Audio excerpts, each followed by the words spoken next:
Spectres, welcome back to the Mass Effect Lorecast. This is your host, Tom, or Robots, and I'm here as usual with Sam, or N7 the Legend. Welcome back, Sam. How's it going? It's going really well. I have had a pretty good weekend. I saw a movie I was meaning to watch. I don't know if you've heard of Roadrunner. Wait. Biopic Like, about, beep, beep. Honk, honk. No. About Anthony Bourdain. Oh, no. And actually named so for one of his favorite songs. Cartoons. But anyway, Beep, beep. If you like documentaries, it's good. There's some ethical dilemmas with the usage of AI in the movie, which is weirdly relevant to Mass Effect.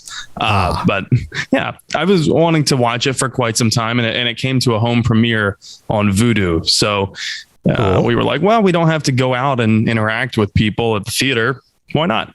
Nice. I saw a movie as well. It was also a classy film called The Suicide Squad. It also dealt with things that had to do with similar themes like Mass Effect, in that there was a very large thing that could potentially destroy the Earth. And I also didn't have to go to a movie theater to see it. And I enjoyed it a lot. Because there we go. James Gunn is one hell of a director. Speaking of movies, Mass Effect Paragon Lost. That's on Hulu. If anyone's interested. What? Yep. Yeah, that's on Hulu. I have Hulu. Yeah, it is a Mass Effect anime movie. It's the story about James Vega shortly before Mass Effect 3 takes place. Is it good? Have you seen it? I think it's pretty incredible. Is the art good? Is like the animation good? The art is good. And weirdly enough, the only people who look not good in the art style are the people we're going to be discussing today. The Battle Turtles? The Krogan. No! That's right. So I love the Battle Turtles. That's got to be like the weirdest / best sequitur we've ever had. Yes. But basically, yeah, we're talking this week about the hard-headed confrontational race of Battle Turtles who has been used when needed and discarded when not.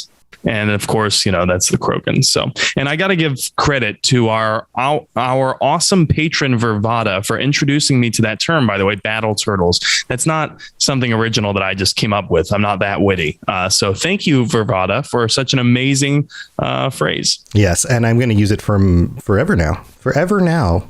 They will be my Battle Turtle buddies. BTB. Battle Turtle buddies. Battle Turtle buddies. Get in my back. So okay. So we've talked about these before, but at good length. I mean, we've talked about them being effectively neutered, more or less, and yes. The lack of Battle Turtle buddy babies. But there's more to discuss, right? That's right. Beyond the amazing alliteration that you just pulled. Beyond the amazing alliteration of Battle Turtle babies being neutered beyond belief. Beyond belligerence.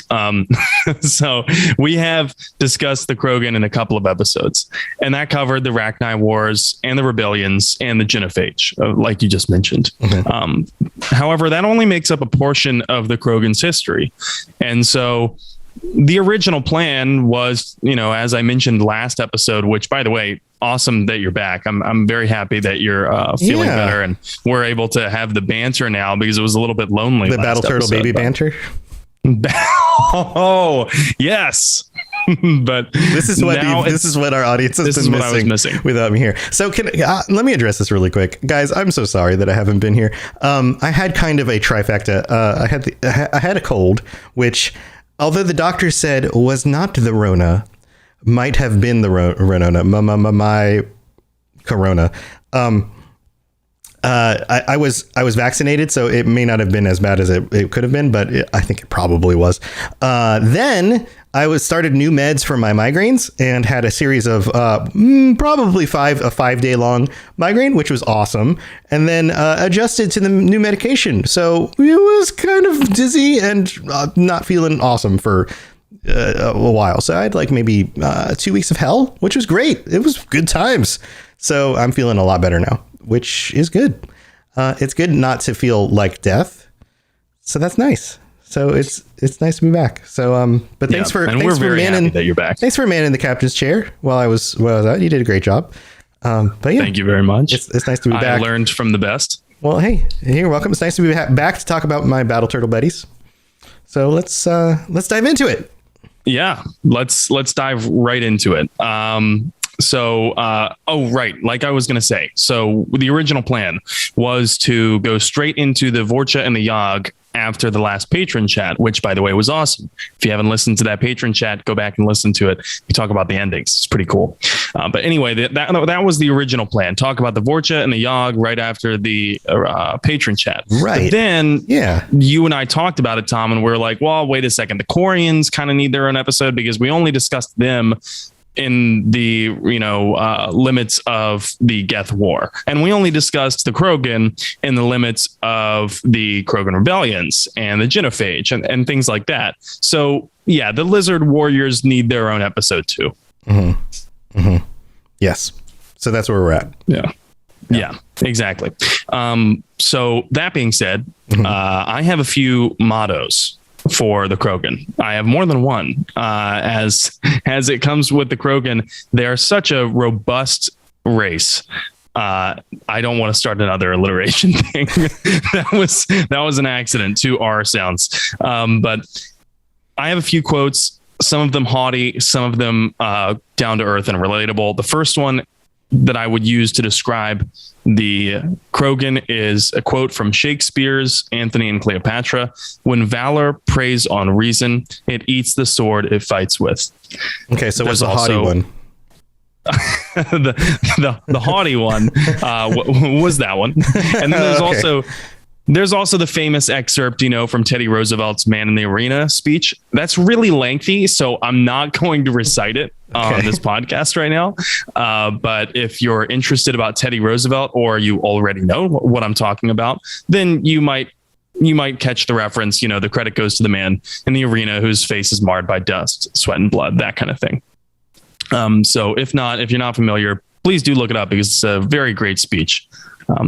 There's also the final one, which is more of a meme, and people might be more familiar with this.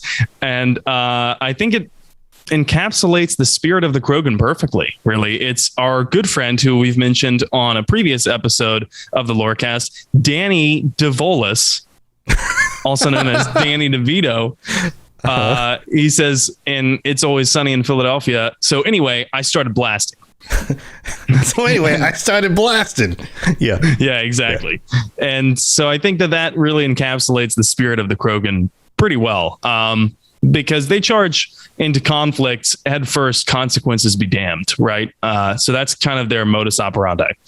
But that being said, I think let's get into the biology, because we got a lot to get through. This is going to be a very content heavy episode. So I hope that whoever really loves the Krogan is buckling up, because we got a lot to talk about. Buckle up for those battle babies.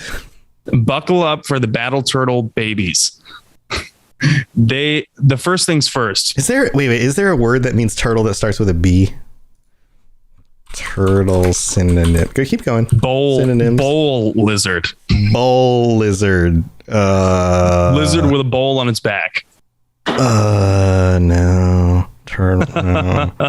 I'm gonna find something. While you're looking for that, I'm gonna do my thing. Yeah, do your thing. You go. So because Tuchanka, the Krogan homeworld, has so many natural hazards and predators, the Krogan have evolved to be extremely resilient. We'll talk about that a little bit more as we go on. But big surprise, they are bipedal battle turtle babies. But their legs are bowed backwards, similar to what you see when you look at a rabbit's leg. It's built for springing forward, which, along with the Krogan's wide-set eyes, are traits of a prey species. So in terms of the major species of the Milky Way, having traits that are common to a prey species is pretty unique. Right? Because almost all the other species have front-facing eyes, not wide-set eyes, front-facing eyes, and they walk, tall on 2 legs, which is a predator's trait. Right. Yeah, that seems very odd. It makes you kind of assume that they must be in their natural habitat more of a prey than a predator, even if compared to other intelligent species, they seem to be more dominant. Right, which is so weird, right? Because everyone in the Milky Way looks at the Krogan like they are living tanks, like they are, capable of massive amounts of destruction per individual. Right. Yeah. But I guess if you take something out of its natural environment where it is generally the prey, but now it is the predator compared to the other things in a new environment, then it doesn't just evolve quickly to have different traits comparatively. Right. It doesn't de-evolve. Yeah. It doesn't just all of a sudden change it immediately. Right. The Solarians might refer to them as an invasive species. Sure. Yeah. That makes sense. And where the Quarians look somewhat like humans, like we discussed last week, the Krogan really don't at all. The Krogan have humps on their backs that store nutrients and fluids, allowing them to go long periods of time with no water or food, which is very similar to a camel. Mm-hmm.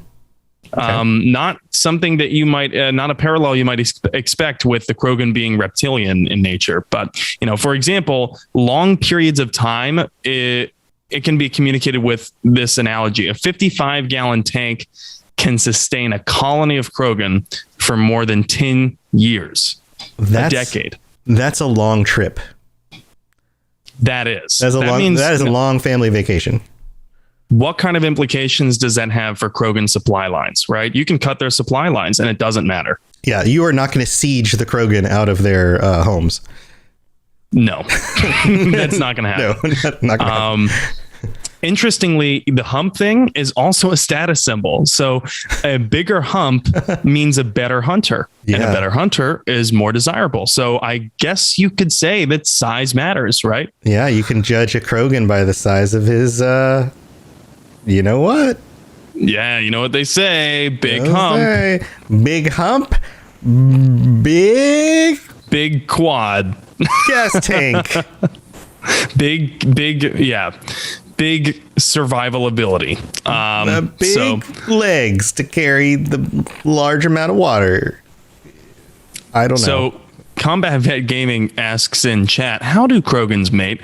Well, when two Krogans really love each other. No, just kidding. They don't feel love. I'm kidding. They only feel hate. That's it. They only feel blood rage. Their skin, the Krogan skin, and so much of it is covered in a tough shell. Their skin is so thick and the shell is so thick that it's basically immune to all scrapes, nicks, cuts, bruises, etc. Everything that might happen to your skin that is, painful and if, at its worst, life-threatening, it wouldn't even happen to a Krogan skin. Like, you can take a knife to a Krogan skin and it's not going to do anything. It's like trying to cut Kevlar. Mm-hmm. Yeah, it's one of the tests they do on Forged in Fire when they're trying to test the blades for hardness. They bring in a Krogan and they hit it against the Krogan like 7 times. And then he's like, okay, that was the highlight of my day. All right. I saw a little bit of, nicks here on the front of the blade, but otherwise it held up. Good job. Good job. You're a true warrior. Interestingly, the shells and plates, like I talked about, they evolve over the lifespan of one individual Krogan. So younger Krogan have looser plates on their head. And therefore, there are some soft spots. And this is apparent when you look at when you compare Grunt to older Krogan like Drac. Drac is from Andromeda, or older Krogan like Rex. That's really cool that Krogan they actually have very hard spots. Yeah, that's really cool. That hard heads. They actually designed that in game too, and it's similar to like the development of like the human skull. Yes, it is. And it's also similar to a number of other animals that we have in our world. So it makes sense biologically speaking. And I'm sure some of these writers have, read their fair share of medical and biological, books and enough to be skilled in this realm of sci-fi. But more about the Krogan and their resilience. They have crazy amounts of innate resistance to naturally occurring hazards on Tuchanka, like extreme heat, extreme cold, toxins, and even radiation. And the radiation resistance may actually be why they're still around today, but we will touch on that a little bit later. Mm-hmm. And overall, these guys are big. Like all the ones we meet they're all pretty large dudes.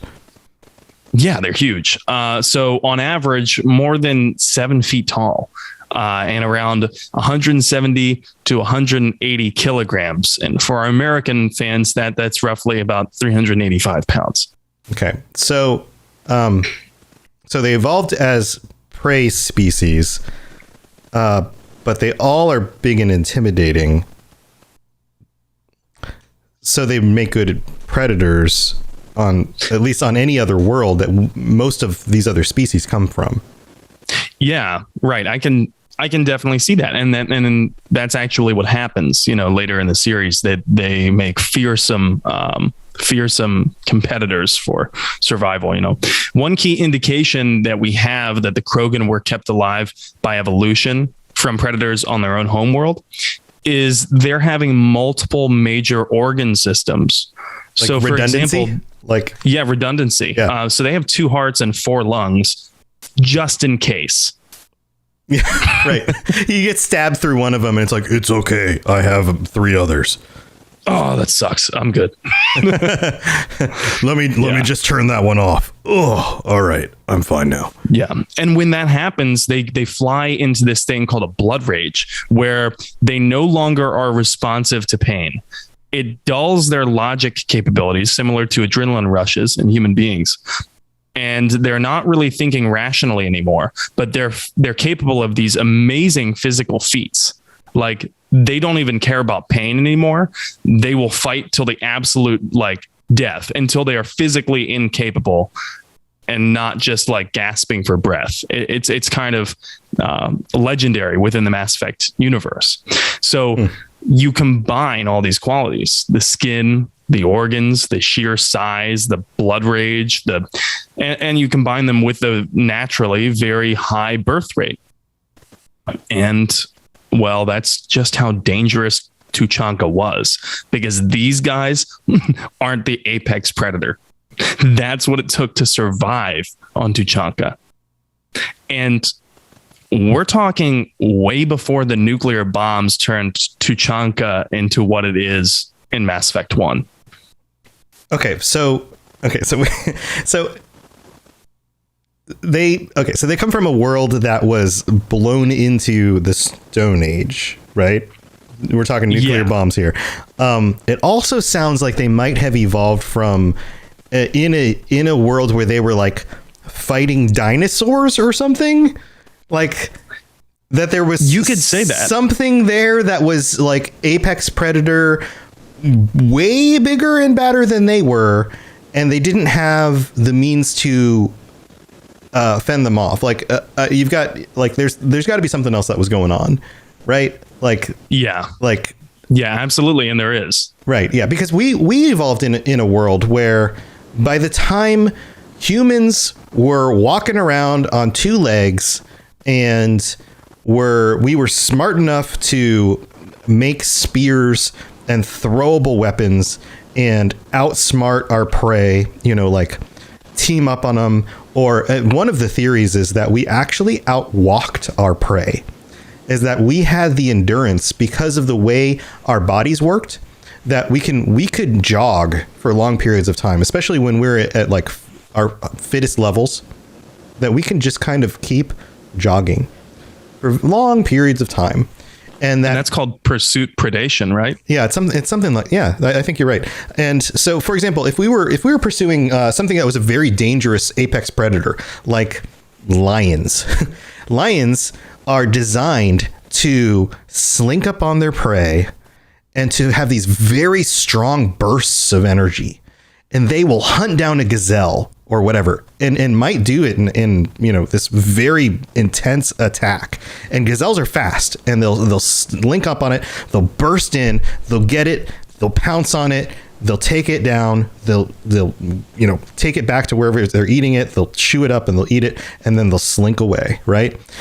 Now, if they're getting attacked by something and they feel scared because all of a sudden we injure it, and it decides, okay, I'm getting out of here, I'm not fighting against 20 humans with spears and these things look scary, it starts to run away. Well, a lion doesn't have the kind of endurance in its design to keep running for 20, 42 hours, right? And so we just keep pursuing it. So it goes to hide in some bushes, and we ferret it out of the bushes. And then it goes to hide and run in some other bushes, and we ferret it out of the bushes. And then it goes to hide and run in some other bushes. And we just keep chasing it. And eventually it gets worn out. And then we stick it with sticks until it gets wounded and it can't run anymore. And then we kill the lion, right? Sorry? This sounds like the same kind of predation that the Reapers used against every other race in Mass Effect. Yeah, and this is a theory of how we killed all of these great predators, is that they were designed to kill things that couldn't fight back but we changed the rules of engagement because we outsmarted them and we out-endured them. We couldn't take them down in a rush of ability because we couldn't win that way. Well, that's not how humans fight, especially big animals or big scary animals. We outfought them. But it seems like the Krogan weren't able to take on animals in the same kind of way. They had to fight differently. They had to survive things that were bigger and stronger. And when the things struck back, they had to endure whatever was able to hit them, and they had to be able to hit back harder. You know, whatever was going on was like that, or they didn't have the same kind of mentality to respond in a group coordinated effort kind of way, the way humans would have. So their methods had to have been different, or they were being attacked in ways where they had to have more awareness of their environment in order to survive. There must have been something else going on. So anyway, just right. Some thoughts on that. Any way that you cut it, it means that the Krogan were being hunted on their home world. Yes, they were actively being hunted, whereas something like lions weren't actively hunting humans. Something like mammoths weren't actively hunting humans. They knew it was too dangerous. They knew it was too dangerous. Does that make sense? Yeah, that makes sense. And so I think it makes perfect sense in the context of the Krogan too. And so I mentioned the nuclear bombs. That's kind of like, a metaphorical nuclear bomb to just drop in a topic anyway. So I think that topic and kind of taking a step back and examining why there were nuclear bombs on Tuchanka in the first place and how they went off and who let them off and what happened afterward is probably a topic that's best served for after the break. Yeah. All right. Sounds good. Let's move on to the break. We'll be right back. Message coming in. Patching it through. I am sovereign, and this station is mine. I like the sound of that. Hey, that was a Krogan voice. Welcome to the middle of the show. This is the middleest part of the show where we get to thank our patrons, the best of all listeners. We love all of our listeners, but I can't lie. We love our patrons the most because you guys help us out and make sure that we can do the show every week. And we especially love the patrons who get called out every week, our tier 5 and tier 6 patrons. This week, our tier 5 patron is Sovereign. Again, Sovereign, thank you for supporting our show. We have a total of 35 patrons supporting us. Thank you so much to all of you. We've got a bunch of tier 4 patrons who will be joining us at the end of the month, and a bunch of other patrons who are helping to support the show. Thank you so much, you guys. Sam and I can't tell you how much we appreciate the support. We really, really genuinely do. Thank you for being here. Sam, anything you want to say to our patrons this week? Yeah. You all have been so incredibly kind and generous and supportive to us. And even, when Tom had to take a week off last week and I heard nothing but support, that was my first show that I've ever hosted alone. And so I didn't know how it was going to go because of technical issues. Actually, the technical issues were pretty stress-inducing up to the last moment because, as I've mentioned before, I am running an OS off of the external hard drive on my laptop. And so I didn't know if I was actually going to be able to do it, but I was able to virtually jury rig my system so that people could watch and chat at the same time, the same way that we do this every week live on Twitch. And so anyway, I just wanted to say to our patrons and the listeners who I actually had just met a couple new listeners last week. Thank you for supporting the show. And like we've said, yes, of course, the donations help to support the show so that we can keep doing this. However, just telling your friends and talking about the show is also incredibly helpful and supportive. And I just can't I get a little, heartwarmed every time I see someone on Twitter interact with us or something, or join the Discord and say, hey, I just started listening to your show and I binged all the episodes this weekend or something like that, because it's of course flattering, but it's also, it's just like, I love talking about this. And the reason why I started doing this is because I'm a Mass Effect nerd through and through. And I wanted to talk to other Mass Effect nerds. So happy to be here. And I'm happy for you all to be here as well. Yeah, well said. Well said. And also, genuinely, I love having you guys in chat. Some of you guys are chiming in as we say this stuff. We've got 22 currently on Twitch right now with us. Thank you for being here. I would love for us to hit 30 concurrent viewers. That would be amazing. I just love all of the comments. I love the positivity around the show, around this community. You guys are awesome. I love you being here with us. I love the conversations, although I don't always chime in. I read through almost everything that gets shared on the Discord. So thank you for being there as well. And the reviews that get shared, we got a new one that came in. This one is from King Oblivion in the United States, who wrote, "This is my favorite podcast on the Citadel, 5 stars." I love when everyone uses that as a title. King Oblivion wrote, "Just recently found this podcast and I've been binging it ever since. Absolutely love Mass Effect, and this podcast has really opened my eyes to the universe of lore, to the games and books. It's the best." So thank you, King Oblivion. That's awesome. You don't need to be listening to this on Apple Podcasts. You just need an Apple account. So you can go to the Apple website. You can even just search Mass Effect Lorecast Apple and go to the Apple website, sign up if you don't have an Apple account, and just drop in a rating and review. That helps a lot. There are still a lot of people who listen on Apple Podcasts, and a lot of people who use that as a way to check out what shows are available because it shows up well in search. So that can be a way that you can help out the show without even spending any money. But like N7 Legend said, even just telling your friends is a huge thing. And even if you can't do that, just showing up and being here live with us. We just love the company. We love the positivity and the energy in the community. And we love just being able to share that with you guys. So thank you for joining us, and let's move on with the rest of the show. Spit it out, or are you trying to build suspense? You're so dense, sir. Obviously, I do not know as much about human relationships as I thought. We have a mysterious donator who is running a competition on the Robots Radio Discord. Just search it, Robots Radio Discord, it'll come right up, for a Mass Effect limerick. If you don't know what a limerick is, you can find examples of this online. It's basically a quick little 5-line poem, and just come up with a really quick little Mass Effect limerick, stick it in the poem section of the Discord. If you don't see it when you log into the Discord, make sure that you go into the, and this sounds complex, but it's really not that hard, because when you join the Discord, there's a little note that pops up that says go into the, I'm looking it up right now, the Discord rules and roles section, and you will see a bunch of little posts that say react with an emote for the shows that you enjoy, or what content and channels are you interested in seeing. You'll see posts for all this stuff. So that way you can tag all the different shows that you like, or all the different things you're interested in. And what that does is it opens up extra channels for all the stuff that you like, because there's a bunch of channels in our Discord and you don't see the things you're not interested in. Well, the poem channel is part of the personal sharing stuff.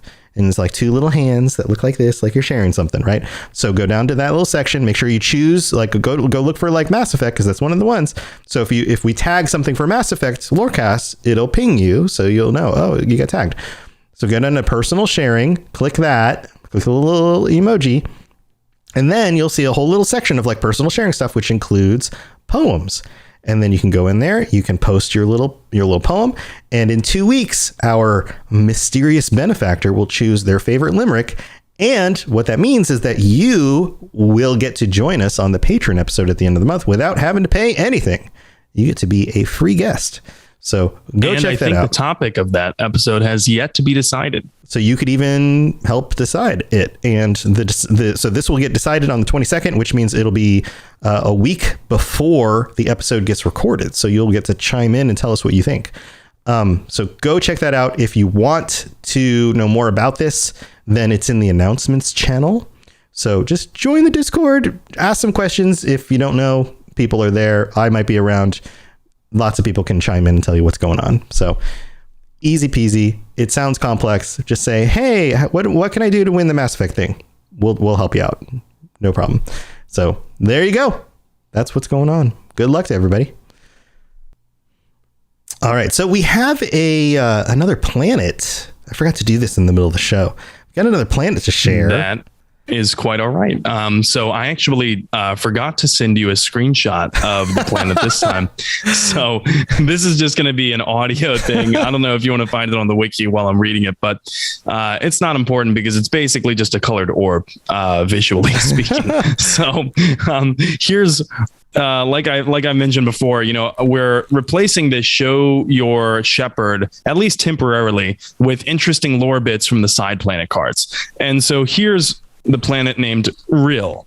I'm going to read from the description of the planet. It says, it's a planet only a Vorcha could love. Rill is notable for its near-miss climate, punishing heat, and a thin, toxic methane-ethane atmosphere. Its surface is dotted with Krogan and Vorcha habitats, eking out a meager living off the planet's tin and copper deposits and killing anyone who cuts into their profits. Travel advisory. Krogan can survive in the heat with the use of a breathing mask. All other species require envirosuits to avoid heat exhaustion and burns. Liquid water can be found in large lakes on the surface. This can be used for thermoregulation, but it is not potable without processing. So, like I said about the Krogan's natural resistance to toxins, extreme heat, and being able to go long periods of time without water, of course, this planet would suit them, but no one else. So I wanted to throw this planet in there for this episode to really drill the point home about just how resilient the Krogan are. Makes sense. All right, so I couldn't find. I actually searched Planet Rill Mass Effect, but it did not come up. So even Google doesn't know that this planet exists. So we were talking about nuclear bombs. Yes. So we discussed nuclear bombs before the break. And so believe it or not, the Krogan homeworld wasn't always a wasteland. Long before the Krogan ever met the council, they had their industrial revolution. And according to the Codex, not much is known of their ancient past because of a self-imposed nuclear apocalypse that destroyed many archives. But some ruins have revealed that the ancient Krogan were particularly skilled civil engineers. And for those who don't know, civil engineers are the people who make aqueducts, roads, bridges, buildings, canals, pipelines, you name it. They design the architecture that allows cities to exist. And so the Krogan even designed architecture that could diffuse vibrations from their vehicles traveling on the surface. That's a really specific modification, right, to architecture. So that like makes me think why. Right. Well, they were probably concerned about bothering Tuchanka's apex predator, like you had mentioned. Tuchanka had an apex predator that was probably hunting the Krogan, if not in ancient times, or if not in modern times, in ancient times at least. And that is Calros, the mother of all Thresher Maws. Mass Effect 1 players might think that Thresher Maw sounds familiar. That's because on some of the uncharted worlds that you visit, there's a giant worm thing with razor-like teeth that tries to attack you and it shoots venom at you. That's a Thresher Maw. And so you can think about how massive that thing is. Now think about how massive the mother of all Thresher Maws must be. And it comes from Tuchanka. What was that movie with the worms underground? Well, there was that scene in Star Wars. There's a scene in Star Wars. And then they were in Dune. But what was the movie with, like, it was in the West? There's a whole... I think D Coates just mentioned it in chat. Tremors? Is that what you're talking about? Tremors. Yes. So wait. So they live on the Tremors world? They live on Tremors world. Okay. This makes a lot more sense now. And this is a really obscure reference too, but this is kind of just my headcanon. This is how I imagine the Krogan homeworld. If anyone gets this reference, like, $10 to you, because I don't think more than like 10 people have seen this movie, but they live on the planet that Feast must have taken part of, or taken place in. Feast. Yes. It's one of those horror movies that's so bad that it's so funny. Okay, I don't think I know this movie. Definitely gonna have to check that out. But basically, that's where the Krogan evolved. Right. Okay. So we know that they were using their technology. They were advanced enough to use their technology to help them overcome some of this stuff, to survive things like disease, food shortages, predators, including these underground predators, which explains why they evolved in a way that made them look like prey, because they constantly had to be avoiding something that they couldn't see that was underground, right, and hunting them. So that so we've got like eyes that are looking out sideways.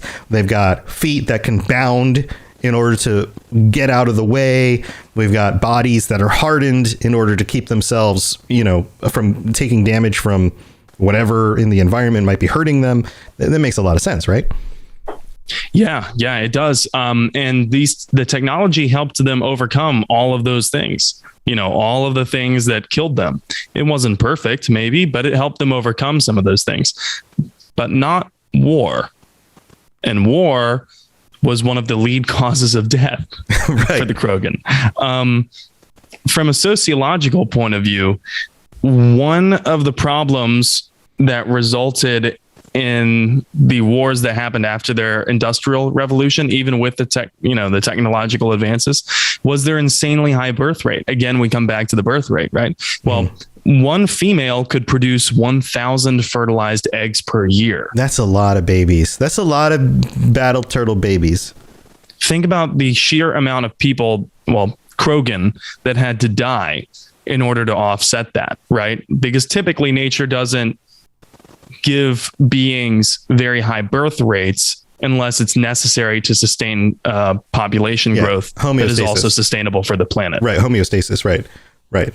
So like exactly. the assumption is that if they are at homeostasis with their environment, then they are at balance with their environment. So the same rate of death will match the same rate of birth and survival. So if there are, let's say, let's just make easy numbers. If there are 1,000 living Krogan, and of that 1,000 living Krogan, 100 of them die every year, then there will be, of all of them that are born, 100 of them will survive, right? And if every female, let's say 500 females give birth to 1,000 fertilized eggs, let's just do the quick math on that. That would be 1,000 times 500, right? 500,000. 500,000. Quick maths. Right. Only 100 of those would have survived.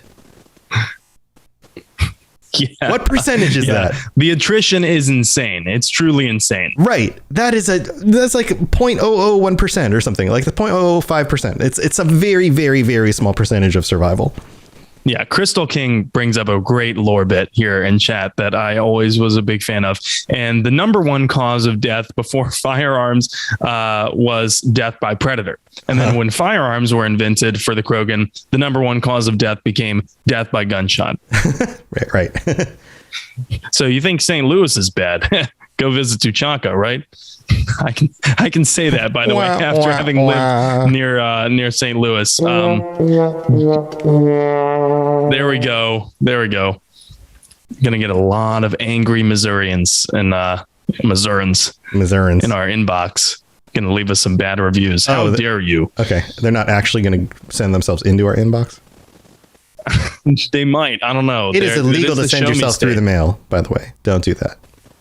It is the show me state, but please don't show us. Don't show us yourself through the mail. It's illegal. So, as is typical with sci-fi series and booming industrial age species, which we just spoke about with the Drell and the Hanar, they start to run out of resources. It's almost like we're living that now, but I'm not going to get into that. If you thought humanity was selfish, though, and confrontational, then you should think again. Unsurprisingly, Krogan psychology also evolved from the brutality of Tuchanka's environment, right? And along with it, and it, along with, millennia of struggle, produced a culture of selfish and strength worship. That's something that I like to call, because the Krogan are obsessed with strength. It's like Benito Mussolini's Italy on crack. It's insane. And think of them as the ultimate social Darwinists with no pissing contest too petty. Okay. And by that, I mean that everything seems to be a battle for dominance. Everything. Within clans, within families, even among the best of friends. Argument for who's on top is number one priority. Quote unquote, we're doing this hell or high water, and if you can't keep up, then you deserve to be left behind and die. So social Darwinists is what I think of. But instead of the classic social Darwinist, as you might think about it, instead of waiting for evolution to just rid the world of the quote unquote weak, the Krogan were not afraid to hasten the process. Okay. You combine that with the territorial psychology. With a land shortage and a budding nuclear age. And what you get is a very predictable situation. Global nuclear winter. And so that happens 4,000 years before the start of Mass Effect 1. And Krogan society, architecture, culture, art, poetry, all of these things that were revealed in some of the recent archaeological digs of Krogan sites, everything about Krogan society, you name it, obliterated. The whole species is reduced to a world of warring clans. 2,000 years later, so they spend 2,000 years in nuclear winter apocalypse world. 2,000 years pass. And then the Solarians first encounter them, and then they uplift them, which we already did an episode on, and I'm not going to get too deep on. Right. Go back and listen to those. Yes. Now would be a great time to go listen to those. Pause the podcast and go back and listen. Come back. And, so there's nuclear radiation everywhere. Nuclear winter, no food's growing, which, works out for them, right? Because they have these humps on their backs and they can survive long periods of time with no food. And it also works for them because thank the goddess for their natural resistance to radiation, because if it wasn't for that, they probably would not have survived the 2,000 year apocalypse. Yeah. Yeah. They genetically predisposed to make it to live in this hell for a very long period of time. Right. They were written that way. And by the way, Krogan don't generally believe in gods or gods. I said thank the goddess just a second ago, but they don't generally believe in gods or gods, or God or gods. So they practice basic ceremonial burial rites for the dead, which is a hallmark of sentient species, by the way. But they only do it to remind themselves of the inevitability of death. So for those of you who are really big history buffs, that might, spawn to mind some thoughts of Marcus Aurelius. For the rest of us, it's kind of the embodiment of the phrase, from the dust we were made and to it we shall return. That's kind of the only spiritual motto they have. Okay. Yeah, generally there's almost always a veneration of life and death as a cycle, and as a respect for those who passed on and for your elders, as kind of a baseline spirituality in most cultures, even if there isn't a greater religious context. Right. And they didn't even revere it, so to speak. Mm-hmm. It was just like a reminder, like a stoic, classic stoicism, right? Mm-hmm. Death is inevitable. It happens. To Just keep that in mind. Yeah, like that's pretty much it. Just keep that in mind. That nothing matters, but that's the thing. It doesn't really descend into nihilism that much. But anyway, yeah. Like I said, their nations descend into clans. But what about before then? And this is where I ran into a brick wall when I was researching for this episode. And I was looking at the codex entries, of course, in the game. And I was trying to parse my knowledge of the novels that I've read. Although I will be honest, I haven't read the Mass Effect Andromeda Annihilation novel yet. But this is, like I said, where I ran into a brick wall. I wanted to know what the Krogan government structure was like before their entire civilization on Tuchanka was destroyed. However, I just couldn't find anything. I couldn't find anything more than speculation and how their government now meaning in Mass Effect 1 is so fractured and polarized that politics really can't even exist for a long period of time in Krogan society. This is not surprising given what the genophage did to the collective mindset of the Krogan. To paraphrase what Rex tells us in Mass Effect 1, if your entire people, if all of humanity was dying and only 1 in 1,000 would make it, 1 in 1,000 would be born, would you bother with trying to build a future? And I'm so glad, Tom, that you brought up the mathematics of, well, you have to factor in, how many females are born as well. Because remember, it's not really just 1 in 1,000 because the Krogan need a male and a female to reproduce. So chances of a female specifically being born are half that.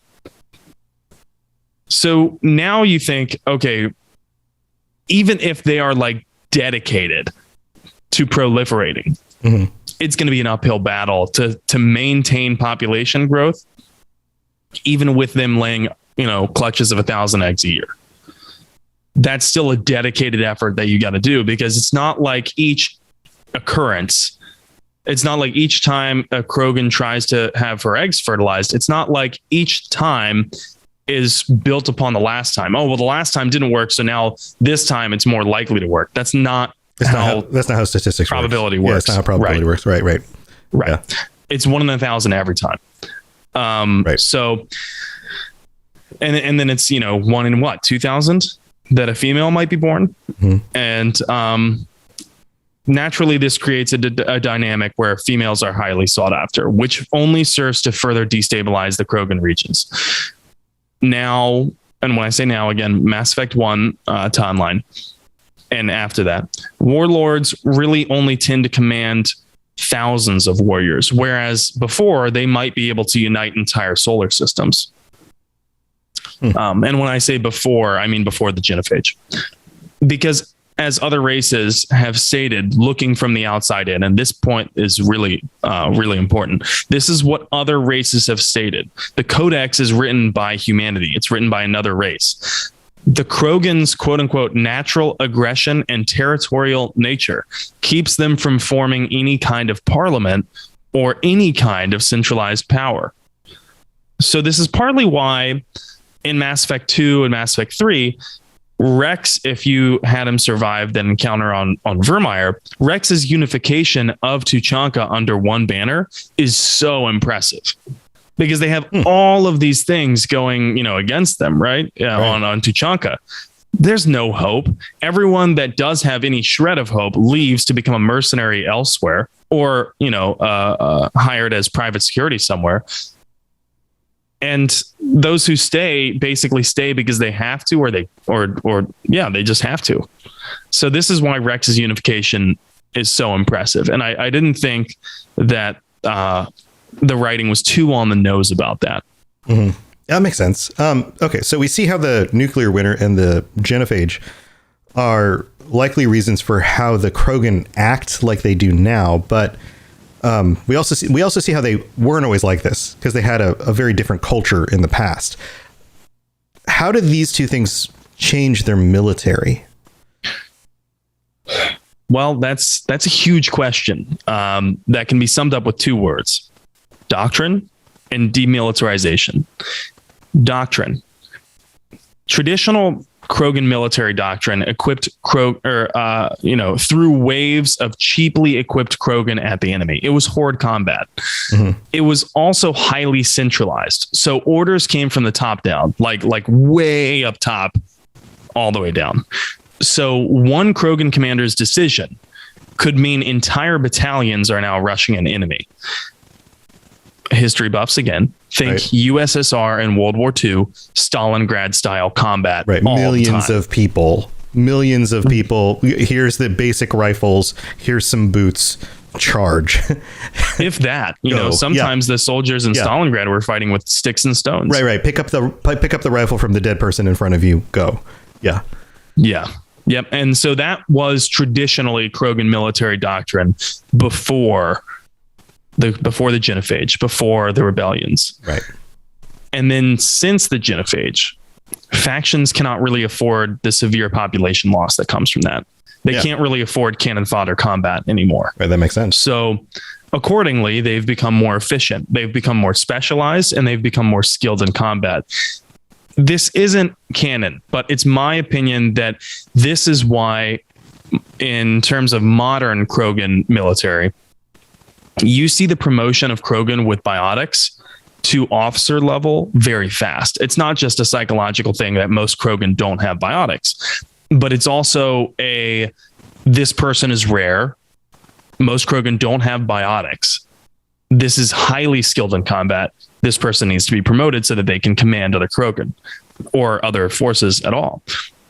And this has helped Krogan economically as employment in the private sector, like I noted, being bouncers, being private security, being mercenaries. And so it has helped them economically. But in terms of economics, we aren't really going to go over that because there isn't an economy to speak of on Tuchanka. It's very similar to Fallout. What's the economy of the capital wasteland? Like 10,000 caps. That's it. Right. What's the GDP there? So it's survival is what it is. They don't have exports. And if they did, it would probably be weapons.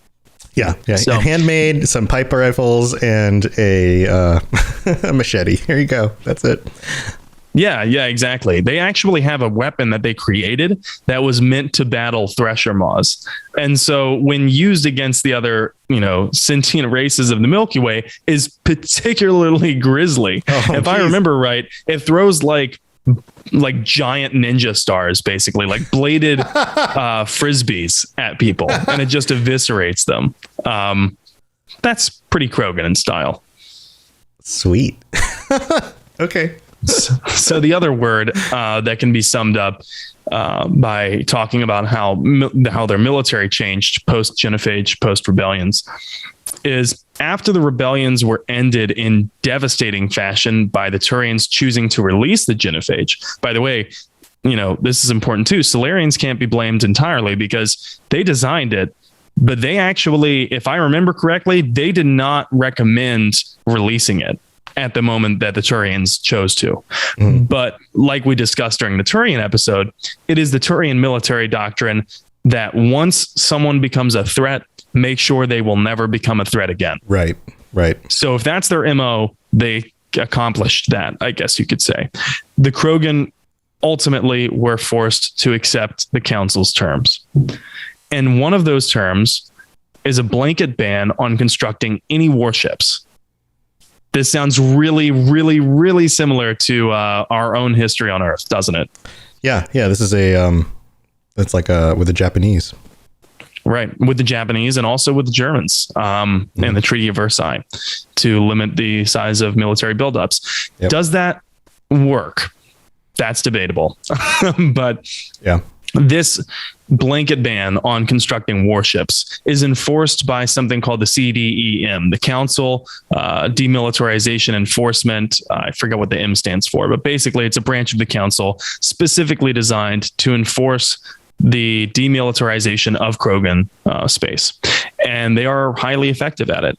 Every now and then a warlord gets, steps out of line, but they quash him with the help from his rivals. So they're using the other Krogan factions against them. And this serves as another hindrance to any one faction in Krogan space gaining too much political power. And if they did gain too much political power, and if the Krogans did unite under one banner, then that might actually help the Krogan forward in terms of, technological progress. Just centralization for them would help progress social policies as well as, technological advances tenfold, if they could. But everything is slotted against them, it looks like right now, in order to destabilize their space. Gotcha. Oh, man, so this is like it's like a tied up knot. It's not easy to untangle. It is. And so, that's the Krogan. And before we go, I want to take a step back and I want to step on a soapbox to address a rift in the Mass Effect community when it comes to the genophage and the Krogan's current state in the galaxy. And I've seen discussions about it in the Discord. I've seen discussions about it on Twitter. I've seen discussions about it other places. And there seems to be two groups of people. One who believe the Krogan have been made victims of the Council's racist tendencies and that they are more or less innocent to their current circumstance because of how they've been used and discarded. The other group, I think, believes that the Krogan are merely reaping what they sowed. Quote, they're inherently violent and they breed way too fast. What were the other races supposed to do? The Krogan refused to negotiate in the rebellions. I hear you both. And like it or not, both of you have picked up very valid points from the lore. Both of you have, both of these groups have clearly played the games before and very clearly understand different parts of the story. Was Krogan leadership belligerent at times, preceding the rebellions? Yes. Did their leadership's behavior facilitate diplomacy and peaceful solutions? No. Does that excuse nearly sterilizing an entire race to the point where most of them experience hallmark signs of clinical depression? Absolutely fucking not. Should the Solarians have uplifted them in the first place? Yes. No. My response to that is, does the answer even matter? Because regardless of what should have happened, they did intervene. The Solarians did intervene. They uplifted them. They uplifted them for, to use them as a weapon, but the purpose doesn't matter because the point is they uplifted them. And so as Morden would put it, those are now the parameters of the mission that everyone must work in. In other words, bitching about what should have happened isn't going to help anyone progress forward. It's not productive. You have to acknowledge the way things are. The good, the bad, and the terrible. And you got to look the ugly truths in the eye. And from there, and only from there, can you make them better together. And that goes for life outside video games too. So I did want to just, address that because it is relevant in our own world, but it's specifically relevant to the inter-race politics that happens with the Krogan. And it's so fourth wall breaking because the inter-race politics that happens with the Krogan also happens within different fandoms within the Mass Effect community. Yeah. So I did want to address that before we wrapped up this episode because I felt like to not do that would be doing a disservice. Right. No, I agree. Just because something should or shouldn't have happened, just because something in the past was a good thing or a bad thing, shouldn't change what a future decision should be and if it's good or bad. Does that make sense? Yeah, it does. Like the how we got here shouldn't change the what we should do next necessarily. A good decision is still a good decision. If we're constantly focusing on how we got here, we're never going to look forward. And why don't we put out the fire first? Right. Why don't we put out the fire and then we can investigate the cause of arson? Right. Yeah, exactly. Now, that doesn't also mean that we shouldn't make reparations for problems that happened in the past. We shouldn't also exactly look back and say, I'm sorry that things happened in the past this way. Let's also make up for that. Right. That's also a good decision making going forward. Yeah. Like we can still make good decisions going forward and then also say, and let's make up for the bad things. Healing for the Krogan, healing for any group that has been marginalized cannot happen until there's truthful discussion about accountability. And to translate that into, even more layman's terms, both sides in any conflict inevitably have fucked up in some way. Oh, absolutely. And no one's perfect. Absolutely. And both sides need to understand and accept and admit and be, adults about how they've fucked up and come forward humbly and honestly with a heart, in terms of wanting to repair things and say, okay, look, our group messed up in this way. Yeah. And then, ideally the other group says our group messed up in this way. Yeah. Where do we go from here? Right. Yeah. So, yeah, this stuff is never easy. It's never easy. And sometimes some people will never see their own things as being the wrong decision. They'll never be able to see somebody else's side as being, they'll never be able to empathize with somebody else's perspective. They'll never be able to see their, there will be people who will always say, well, the genophage was always the right decision because your species was always an invasive species. There's no version of this in which your species was ever not dangerous to the rest of the universe. And so something had to be done. Like some people will always hold that as being, this was always a good decision and should have always been done. It doesn't matter how you feel about it. And this is the spirit of Shepard's point that he makes to the Demilitarization in Mass Effect 3 when he holds the summit. And very famously for Mass Effect 3 fans, Shepard says, it doesn't matter who, because basically the Demilitarization says, well, we should have never uplifted the Krogan. And Shepard goes, it doesn't matter. We're doing this, one way or another, with or without you. We are going to try to form a coalition to fight the Reapers.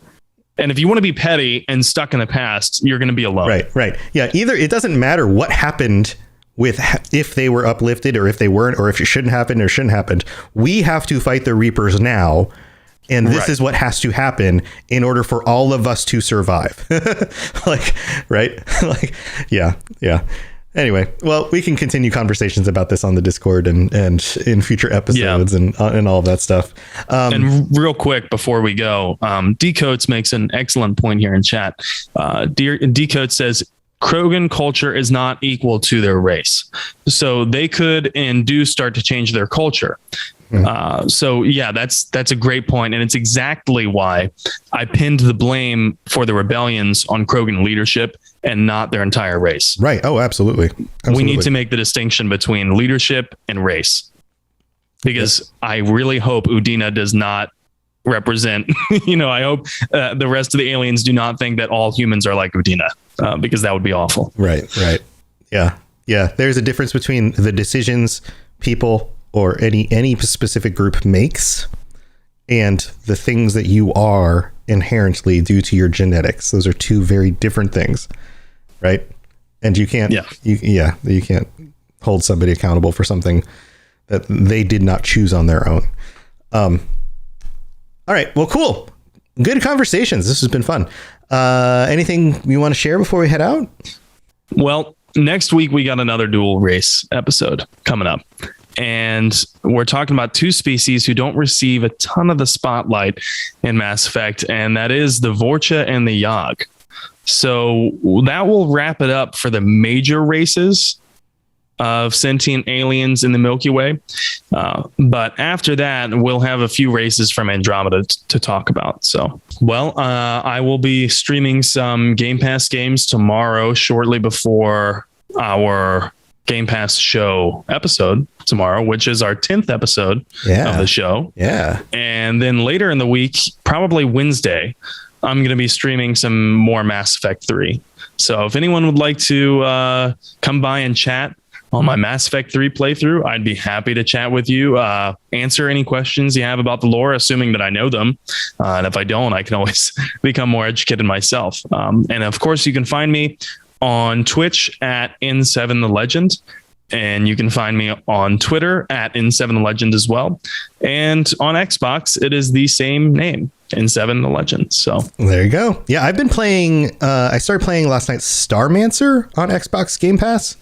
You like space stuff. You like, how's this sound? You like managing a colony ship in space with a bunch of little AI people with different personalities that manage an AI ship, and you build little things, and you have like a little spaceship on there that goes off and mines things and brings it back to the ship, and you upgrade your ship, and your little people have different personalities, and like let's say one of your little people is disgusting is one of his personality quirks. And so he takes a poo on the floor, and then somebody else gets mad at him for taking the poo on the floor, and then they are in a bad mood, and so they decide they don't want to go to work that day. And then you get a little alien dude that shows up, a little alien blob that shows up and starts sucking on your energy lines on your ship, and then you ran out of money, so you had to sell your weapons, and so you have to punch the alien blob dude in order to kill him. It's more like RimWorld. If you played RimWorld, it's not Sims so much as it's like RimWorld, but I was thinking Sims. It's kind of Sims. It's less like Sims. It's not like Sims in that like they have. It's not like Sims in that like they get married and have kids, and there's like they take care of they do have basic needs, but it's not. Sims is a little bit more nitpicky. This is more of if you've played RimWorld, you know it's like that. It's like RimWorld. It's a little bit more like settlement management with people with individual personalities, if that makes sense. But it's fun. Yeah, that makes sense. It's cool. It's like an early release, so it doesn't have everything in it yet, but it's cool. It's got this cool little vibe. You got little people and stuff. It's a lot of fun. I've been playing that. I've tried some other things, so I'll be talking about that tomorrow on the show. So come back tomorrow night. We'll be talking about some fun games and stuff, and we'll see you then. So thanks for joining us again, everybody. This has been fun. We've had a whole bunch of you guys in the live stream, and I'm sure a lot of you guys will be listening at work or on your commute when this goes live, and we look forward to talking with you guys again next week. So thanks for being here. Until next week, have a good time. We'll see you guys later. Stay safe. Bye, everybody. That's the wrong button. Thanks for tuning into the Mass Effect Lorecast. We'd love to hear your opinion and thoughts on the lore of Mass Effect. Reach out to us on Twitter at Mass Effect Cast, or check out the Robots Radio Discord. Also, you can send us an email at masseffectlorecast@gmail.com.